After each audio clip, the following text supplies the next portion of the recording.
Buenas noches, un nuevo programa 40 minutos de responsabilidad social en la información y en la comunicación. Vamos a seguir trabajando el ODS 16, que es el que habla de paz, justicia e instituciones sólidas. Y como hicimos el programa pasado, vamos a darle un pequeño giro a nuestra responsabilidad social y tiene que ver con el momento democrático y la votación del 26 de octubre, porque quiero presentar a nuestro entrevistado de hoy, que es Ramón Garcés. Ramón es excombatiente de Malvinas y actual candidato a diputado nacional por la provincia de Buenos Aires, en el espacio Nuevo Buenos Aires, en el movimiento confederal argentino que lidera Santiago Cuño. A los 19 años, Ramón fue dado por muerto en la guerra de Malvinas, hecho prisionero por los británicos y finalmente liberado. Su historia es una de las más impactantes del conflicto. Sobrevivió al combate, al silencio, al olvido, y hoy vuelve a dar batalla y lo hace desde la política con el mismo espíritu de entrega y de convicción con la que defendió la patria. Así que ya le damos la bienvenida a Ramón. Gracias por estar hoy en nuestro programa 40 minutos. Un gusto enorme tenerte acá, Ramón. Buenas noches, Lali. Gracias por llamarme, por invitarme al programa. Bueno, contanos cómo definís vos, digamos en pocas palabras, qué significó para vos la guerra de Malvinas, tanto en lo personal como también en lo ideológico. Bueno, realmente fue un antes y un después muy grotesco, digamos, porque uno era un adolescente, un estudiante de la escuela secundaria, un militante de la Juventud Peronista, en plena dictadura militar, así que no era nada fácil en esas épocas, como todos bien sabemos, y menos en la zona donde yo vivía, que era la denominada subzona 16, que sería donde se encuentra la primera brigada aérea de Palomar, la séptima brigada aérea de Morón, la mansión Seré, bueno, el partido de Morón en sí, que le dieron el poder de manejarlo a la Fuerza de Argentina. Entonces eran momentos difíciles. En ese contexto me llega la citación al servicio militar obligatorio, y casualmente me tocó Fuerza Aérea. Así que yo vivía a 100 metros de esa brigada de Palomar y pensaba que me iba a quedar ahí como todos mis vecinos y bueno, no fue así. De ahí me llevaron a 2000 kilómetros más o menos, a Comodoro Rivadavia, la provincia de Chubut. Es decir que no era nada alentador el momento que estaba viviendo, ya que estaba militando en la Juventud Peronista y contra, digamos, esa dictadura genocida.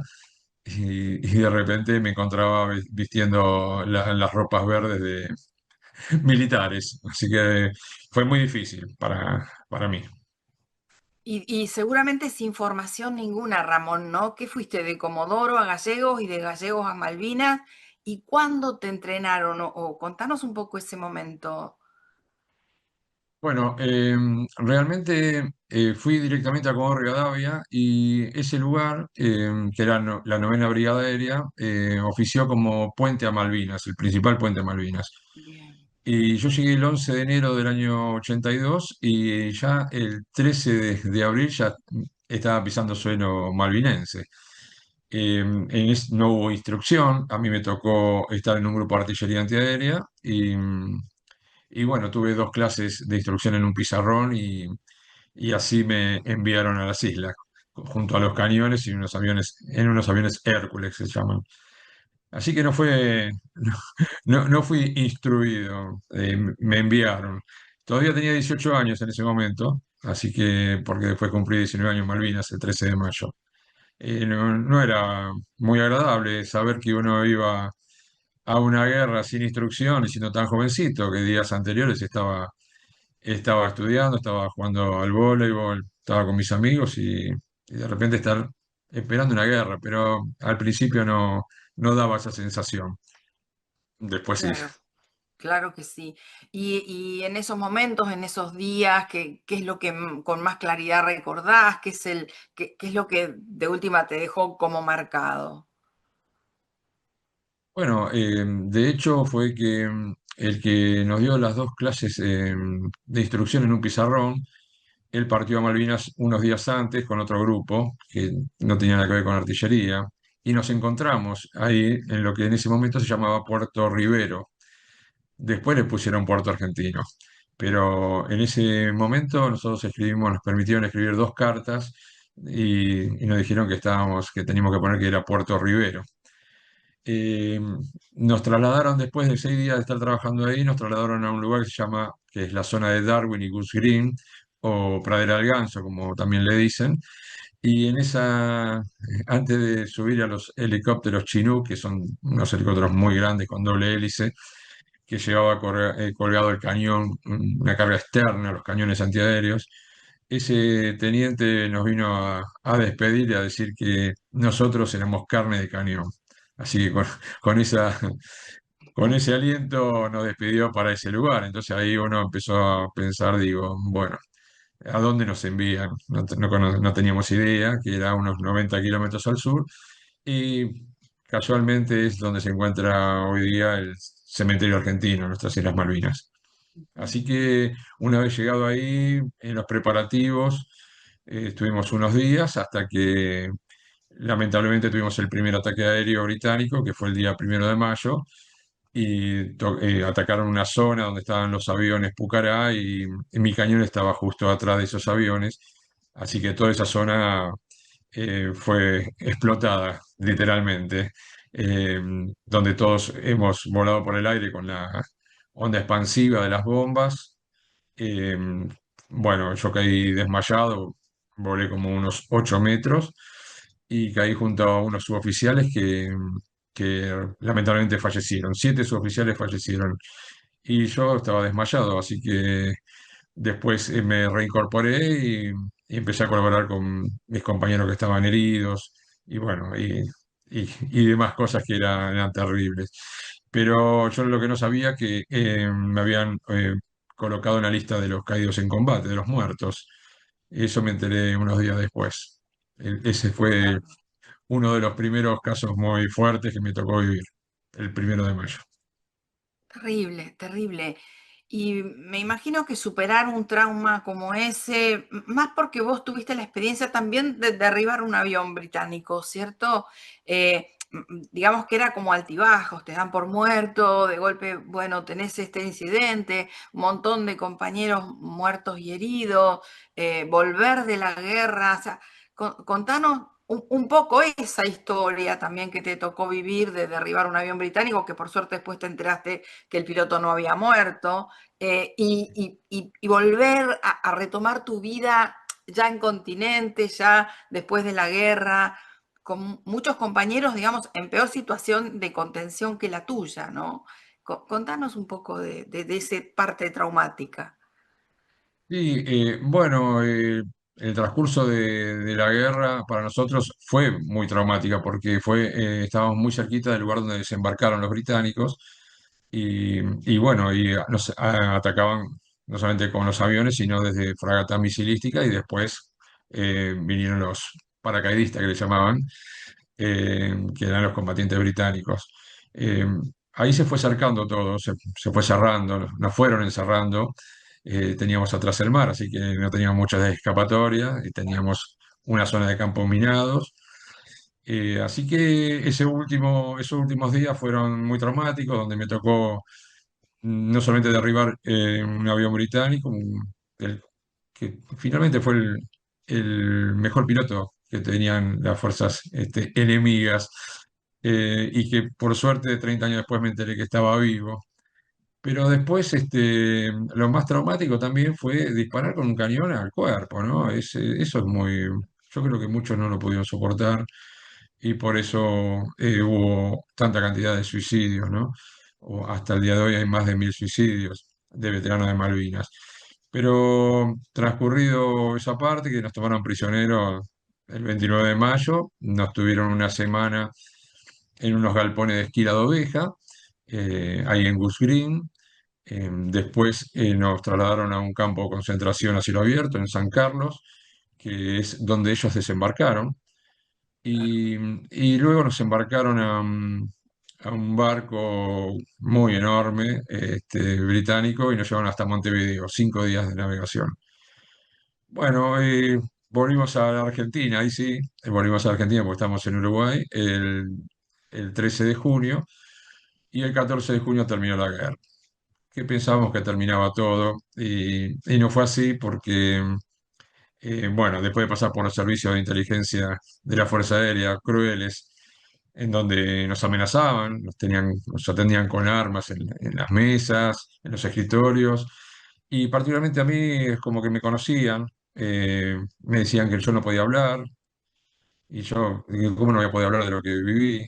Y me dice, mirá, sabemos dónde vivís, sabemos que sos militante de la Juventud Peronista, sos presidente del Centro de Estudiantes de la Escuela 2 de Aedo, tu mamá se llama Rosa, viven en tal... Bueno, con todo ese tipo de información que tenía, realmente uno tenía que callarse, porque todavía estábamos en plena dictadura.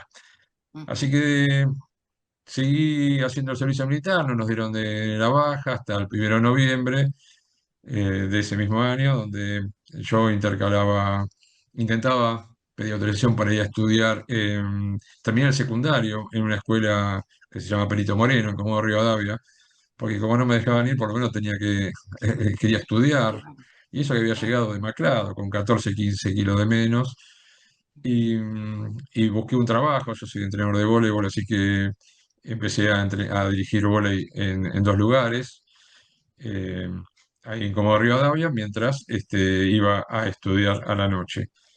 Así todo, de la crueldad que tienen ellos también. eh, una semana antes de terminar el secundario, ya estaba terminando el secundario, me dejaron libres porque decían que habían llegado los papeles de la provincia de Buenos Aires, que es donde yo estudiaba, en Aedo, a Comodoro Rivadavia. Tenían que haber llegado un viernes y llegaron un lunes. Era una excusa, obviamente, para dejarme afuera de la institución Claro. escolar, así que eran todos golpes y golpes y golpes. Y bueno, finalmente, antes de finalizar en 1982, me volví para Buenos Aires, me dio la baja, no tenía casa, así que bueno, mi mamá alquiló un departamento, bueno, todo muy traumático, no nos daban trabajo, lo que comúnmente se dice la verdad. Yo ya de chiquito vendía en los trenes y en los colectivos, así que fácilmente me puse a vender alfajores en Liniers. Un veterano de Malvinas, recién llegado, vendiendo alfajores en la calle, era, bueno, está bien que nos habían ocultado bastante, éramos unos fracasados, no nos querían ver prácticamente. Así que fue un periodo muy, muy largo, muy extenso de tenernos a un costado, de escondernos, de no conseguir un trabajo formal, que de hecho el primer trabajo formal me lo dio un inglés. Así que eso para tener en cuenta la comprensión que tenía ese hombre que venía de un país lleno de guerras y bueno, y los nuestros no. Así que fue muy duro seguir estudiando y ahí empecé otra vez a intentar terminar el quinto año del secundario. Lo logré y me puse objetivos. Yo quería ser profesor de educación física, me puse a estudiar y era todo muy, muy difícil porque uno trabajando en la calle, eh, tratando de estudiar y bueno, y volver a retomar el deporte, porque no nos olvidemos que yo entrenaba 6 horas por día y jugaba en la selección de vóley antes de viajar a Malvinas. Y de repente me encontré con una persona que no se podía prácticamente mover bien, Claro. muy desarticulado, muy, muy flaco. O sea, recuperarme de esos 14 15 kilos que había adelgazado, todo ese trauma que uno trae encima y la ignorancia de la sociedad, incluso de los entornos más cercanos, ¿no? De no preguntar, de tener miedo de preguntar. Bueno, eso es lo quito de la guerra. Y así me hice paso. La contención era la que me dio el deporte y el trabajo. Esa principalmente fue mi contención, no fue otra cosa. Después con el tiempo fue cambiando la relación con la sociedad y con el entorno más cercano, fue cambiando, pero porque salió de los propios veteranos de Malvinas, ¿no? Que empezamos a trabajar y a malvinizar de alguna manera y a mostrarnos. Bueno, y ahí seguí estudiando hasta hoy y bueno, terminé teniendo 2 carreras terciarias, 5 títulos universitarios, pero todo eso es a base de esfuerzo y no Claro. porque me ayudaron de determinados sectores. Este muchacho, qué capacidad que tiene, porque realmente no siento que tenga esa capacidad que algunos pueden llegar a decir, pero bueno, me fui formando con el tiempo y ya soy una persona grande y creo que lo resuelvo de otra manera. Nos quedan, Ramón, millones de preguntas y muy poco tiempo, pero sí me gustaría que nos cuentes qué nos llevó, qué te llevó a sumarte al proyecto de Santiago Cunio. Cada uno de nosotros nos sumamos al proyecto de Santiago con distintas miradas, con distintos ejes, con distintas propuestas. Contadme las tuyas, ¿cuáles son? Bueno, principalmente Santiago Cunio me invitó algunas veces a su programa por el tema de Malvinas, principalmente. Y bueno, yo daba mi mirada sobre el tema de la guerra y sobre el tema político en general. Y se ve que le habrá entusiasmado algo de lo que dije, porque que coincidía con lo que él pensaba. Hay que aclarar, no hace mucho, no hay que aclarar mucho tampoco que Santiago Cuño es un malvinero, que tiene tatuadas las Malvinas en un brazo, que viste de Malvinas. Cualquiera que lo mira dice, este estuvo en la guerra, está siempre con una gorra, siempre le da presencia a nuestras Islas Malvinas. Ujú. Y entonces me llamó para ver si yo quería participar, ser, digamos, la persona que teniendo un poco de desconocimiento de la guerra, un poco bastante, y teniendo algún grado de formación política por la militancia misma en el peronismo, podía llegar a poner toda la causa Malvina, la cuestión Malvina, bajo la bandera argentina, porque de hecho hay muchas diferencias en los sectores de los que estuvimos en Malvinas y de los que no estuvieron en Malvinas, que también están procurando ser reconocidos por el Estado argentino como veteranos de guerras continentales. Entonces son temas difíciles, hay mucho enfrentamiento y hay muchos proyectos presentados en el Congreso que siempre terminan cajoneados. Entonces, Santiago Cunio confió en mí, que yo puedo hablar con todos los sectores, tratar de unificar todo bajo la bandera argentina y confederal si es posible. Ujú. Y entonces me hizo la propuesta y sabiendo que yo soy un hombre del deporte, soy un profesional del deporte y que tengo, bueno, relaciones con infinidad de clubes porque jugué en todos lados, eh, a la posibilidad de llevar adelante el tema de deporte también, y que es el área que Ujú. con más fuerza puedo defender, más que de Malvinas incluso. Así que acepté con mucho gusto si era ese el objetivo. Y bueno, y amplié un poco, que yo estoy en el tema educativo, con el tema de las universidades y el tema cultural también.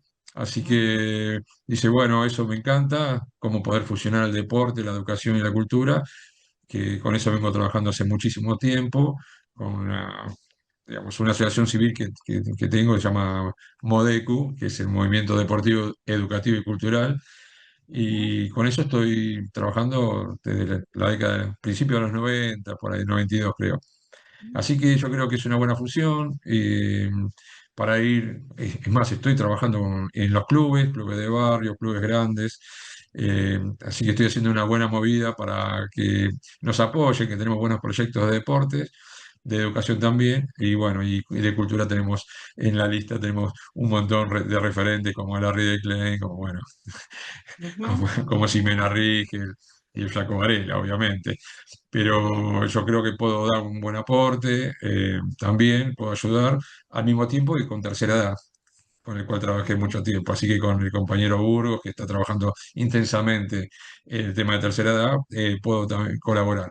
O sea que me veo que soy un poco, que puedo estar en varias áreas, porque Un articulador, un articulador claramente. Ujú. sí, que de hecho de hecho lo estoy haciendo, y creo que está saliendo bastante bien, y no hay que dejar no hay que perder de vista, digamos, que una persona que estuvo en Malvinas, bueno, todos los que estuvimos en Malvinas, padecemos de estrés postraumático de guerra, que es una Claro. enfermedad realmente muy furiosa que, em, que va avanzando, avanza, avanza. Uno la contiene de acuerdo a la actividad que hacen. Los que no la pudieron contener porque se juntan con los militares en los cuarteles o en los centros de combatientes, muchas veces llegaron a la depresión, al alcohol, a la droga y al suicidio. Entonces, yo lo que intento es salir de esos grupos, de esos lugares y llevar la cosa a lo más cotidiano, ¿no? Es llevarlos, por eso las actividades culturales es muy importante para nosotros, ¿no? Poder recrearnos intelectualmente, crecer también, conmovernos de otro tipo de lugar. Entonces, yo digo, si nosotros tenemos un problema de estrés postraumático, si ustedes van a ver un montón de autos con cartelitos de discapacidad, de veteranos de Malvinas, bueno, ahí está trabajando Larry de Klein con discapacidad. ¿Somos pensionados de guerra? Bueno, ahí trabajamos con Burgos, con jubilados y pensionados, por eso vamos a la marcha los miércoles. Y así lo puedo articular con un montón de cosas, simplemente desde el hecho que soy un veterano de guerra, es combatiente de Malvinas, como digo yo. Así que yo creo que la convocatoria que me hizo Santiago Cunio y cuando me dijo quiénes estaban, entre esas me dijeron que estaba Lali Minichelli también, y digo, no me digas, este es un cuadro político enorme, así que con mucho gusto acepté. Gracias, gracias, Ramón. Ramón, para terminar, sí me gustaría con este combo de articulación y demás, y con esta mirada que tenés vos desde tu profesión y desde de la organización que liderás, hay jóvenes, muchos jóvenes, y que incluso miran nuestro programa, que no están conectados con el tema Malvinas, que no tienen ni idea porque no vivieron la época, que incluso en los colegios muchos de ellos también ningunean. Me gustaría que lo último que hagas es dejarles un mensaje a estos chicos. Y bueno, yo intento trabajar también con el tema de los chicos, en primera instancia yendo a las escuelas primarias, ¿no? Ahí voy a dar charlas, hablo muy poco de Malvinas, de lo que pasé, de lo que viví en Malvinas. eh, es el contacto con los docentes, eso sí, y con los alumnos es el cuerpo a cuerpo, el tener a una, no sé, una persona que estuvo en la guerra viva ahí, abrazándolos, charlando como cualquier otra persona. Somos ciudadanos comunes, pero ellos nos miran de una manera diferente. Claro. Voy a las escuelas secundarias, ahí hablamos un poco más, y a las universidades. Estoy llevando, ahí sí llevo un cortometraje que hice junto a Jorge Sonsini, se llama Entre dos mundos, una película de posguerra, que dura 12 minutos y actúa Coco Silly, hace de veterano de guerra, que intento visibilizar la problemática de los suicidios de los veteranos de Malvinas. Por otro lado, para poder llegar a esos lugares jóvenes que están mucho en TikTok, bueno, ahora mi sobrina me ayudó a sacar un TikTok para estar en contacto también con ellos y que me conozcan. Me invitaron a participar de un videojuego, que eso sí, juegan los chicos y mucho, y no tan chicos también, un videojuego que tiene que ver con Malvinas, que se llama La Última Carta. Casualmente que mi vida está atado a las cartas, principalmente mi vida actual atado a las cartas, debido a que, bueno, conocí a mi esposa por una carta a Malvinas, así que eso creo que eso sí lo cuentan las escuelas, porque las maestras saben un poquito de esa historia, entonces quieren que cuente antes de irme esa historia y los chicos, las chicas principalmente, Claro. enamoradas, llorando y la quieren conocer a mi señora. Que bueno, nos conocimos por una carta y ahora vamos a cumplir 39 años de casados, así que hay muchas cosas que puedo sacar positivo de esa guerra, digamos, o batallas de Malvinas. Y eso lo llevo y creo que llega a los chicos y a las chicas y el videojuego es muy importante. No sé de otra manera, salvo en los clubes, que es mi fuerte, que yo soy entrenador, así que siempre estoy en contacto con los chicos de una manera informal, que eso a mí me gusta mucho, por eso trato de escaparle un poco a los patios de las escuelas como docente y sí más en los clubes porque en la informalidad uno tiene posibilidad de acercarse de otra manera con ellos y con los padres. Así que eso por ahí voy y yo creo que vamos a sumar muchas voluntades para estas próximas elecciones del 26 de octubre. Somos una mirada diferente a la que quieren polarizar y la verdad que es honesta porque tenemos una lista con candidatos que realmente nunca tuvimos esa posibilidad, nunca nos importó prácticamente meternos en política, pero dadas las circunstancias, que atraviesa el país con este tipo de gobiernos como el que tenemos, y creo que tenemos que hacer algo. Danos un mensaje para los jóvenes que están sumándose a la política, que están involucrándose con el tema, que no están muy informados por distintos motivos sobre lo que pasó en la guerra de Malvinas, sobre qué mirada darle al tema, sobre cómo apoyar a un veterano de Malvinas para que llegue al Congreso.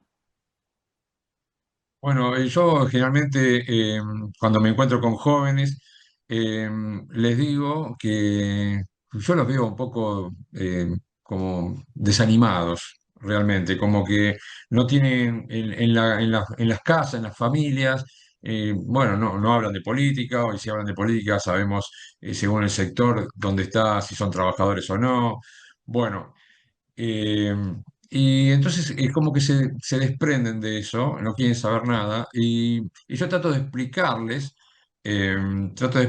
que realmente el tema de política es muy importante porque de ahí se derivan, digamos, lo que vivimos cotidianamente, ¿no? Lo que ellos dicen, bueno, los estudios son así, el trabajo no consigo trabajo, la situación está horrible.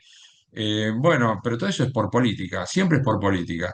Y yo no me pongo de ejemplo, digo, bueno, yo no tenía nada y soy politólogo, soy licenciado en administración pública, o sea, eh, siempre pensando en poder contribuir de alguna manera eh, a una mejor sociedad. Entonces, yo confío en los jóvenes en que en algún momento le va a hacer ese clic, ¿no? Ya desde el secundario, que ya lo estoy viendo y trato de generar espacios para que se armen los centros de estudiantes, donde se debate de política. Y es muy interesante verlos debatir porque tiene una mirada muy diferente a la mía y eso me encanta, porque eso me está diciendo que las nuevas generaciones nos están tratando de marcar un camino. Y yo lo único que les puedo decir que en este momento el camino tiene que ser totalmente diferente al que tenemos, que es el del gobierno actual, del presidente Milei.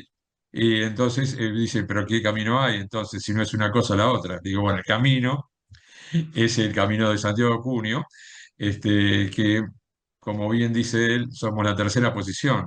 Si ya de un lado vemos que nos están arruinando nuestros abuelos, nuestros padres, nos estamos quedando sin trabajo, y del otro lado vemos siempre las mismas caras que no pudieron cambiar nuestra realidad, entonces, ¿por qué vamos a apostar por uno de los dos? Entonces, yo siempre los convoco en este momento en particular a que nos acompañen el 26 de octubre a la lista de Santiago Cuño, la lista 221, y bueno, poner una voz diferente dentro del Congreso, que es de donde salen las políticas en general, las educativas, las deportivas, las culturales, cómo se maneja el CENAR, bueno, los presupuestos para esas actividades, ¿no? Como el deporte, que no puede ser que haya atletas seleccionados argentinos que incluso hoy están en un mundial de taekwondo en Italia y tuvimos que juntar plata con rifas, ¿no? La verdad que es una vergüenza. Ujú, ujú. Así que bueno, los convoco a que nos voten, que nos acompañen y yo creo que vamos a hacer una buena elección porque somos buena gente y tenemos buenas intenciones. Así que no sé qué más decirles, pero para que se acerquen, que nos den un apoyo. Nosotros vamos a los lugares, vamos a tomar mate, los abrazamos, pero no como con cámaras ahí. Nosotros nos vamos con una cámara esperando a ver si hacemos un expo de campaña. Nosotros vamos. Y la gente sabe eso, nos están viendo cada vez más. Así que estoy muy contento con el momento que estamos viviendo. Gracias, Ramón. Enormes gracias por haber estado hoy en nuestro programa y la convocatoria está hecha. El 26 de octubre la propuesta confederal es la alternativa. El grupo humano es maravilloso y estamos recorriendo la provincia de Buenos Aires, así que con fuerza acompáñennos y tráiganos también las iniciativas. Abrazo enorme, Ramón. Gracias. Bueno, muchísimas gracias por la invitación, fue un placer. No suelo estar tan temprano levantado, tengo que ser sincero con el público, porque yo me acuesto muy tarde, a la noche la dedico para estudiar y para leer mucho y bueno, elaborar proyectos también, ¿no? Así que, bueno, la noche para mí es fundamental, ya que a los veteranos de Malvinas nos cuesta dormir bastante, la aprovecho de otra manera. Así que un abrazo malvinero para todos y todas. Gracias. Abrazo, Ramón, gracias. Este año formate en responsabilidad social. Hoy el conocimiento solo no alcanza. En EduForce te ayudamos a comprender la realidad y te damos las herramientas para llevar la responsabilidad social al interior de tu organización, desde un proyecto hasta una estrategia integral. Te enseñamos a diseñarlos, ejecutarlos, a medir y comunicar los resultados. En nuestra plataforma digital puedes encontrar textos, videos y participar de clases en tiempo real con el profesor y otros alumnos. Lo haces a tu ritmo, desde la comodidad de tu casa. Llevamos más de 16 años formando nuevas generaciones de líderes comprometidos con el desarrollo sostenible. Y ahora, también en perspectiva de género. Ingresá en eduforce.com.